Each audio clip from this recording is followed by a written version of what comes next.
Hi friends, ఈరోజైతే కరకరలాడే ఉల్లిపాయ పకోడీ చాలా సింపుల్గా ఎలా చేయాలో చూసేద్దాం. దీనికోసమని కప్పు బియ్యపిండికి కప్పు శనగపిండి తీసుకోవాలండి. ఇందులోనే రుచికి సరిపడా ఉప్పు, కారం తీసుకోవాలి. కాస్త జీలకర్ర పొడి, ధనియాల పొడి, వాము ఇవి వేసుకొని కొంచెం అల్లం వెల్లిపాయ ముద్ద యాడ్ చేసుకోవాలి. దీనికోసమని ఉల్లిపాయ సన్నగా తరుక్కోవాలి. ఇందులో వాటర్ అస్సలు యాడ్ చేయకూడదు. ఈ విధంగా ఉల్లి తరుగుతూనే పిండిని కలుపుకొని ఆయిల్లో ఎర్రగా వేపుకుంటే కరకరలాడే ఉల్లిపాయ పకోడీ రెడీ అయిపోద్ది. ఫ్రెండ్స్, ఇది అచ్చంగా స్వీట్ షాప్లో ఏ విధంగా ఉంటుందో అదే విధంగా ఉంటుందండి. ఇలా చేసుకున్న ఈ ఉల్లిపాయ పకోడీ మనం ఫ్రిడ్జ్లో పెట్టుకుంటే నెల రోజుల వరకు కూడా ఖరాబ్ కాదండి. ఫ్రెండ్స్, మీరు కూడా ఒకసారి తప్పకుండా ట్రై చేయండి.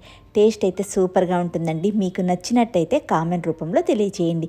వీడియో నచ్చితే ప్లీజ్ లైక్ చేయండి, షేర్ చేయండి, సబ్స్క్రైబ్ చేయండి. పక్కనే బెల్ బటన్ ఉంటుందండి, దాన్ని క్లిక్ చేశారంటే నేను పెట్టే నోటిఫికేషన్స్ అన్నీ కూడా మీ దగ్గరికి వచ్చేస్తాయి. ఫ్రెండ్స్, మళ్ళీ వేరొక వీడియోలో కలుద్దాం.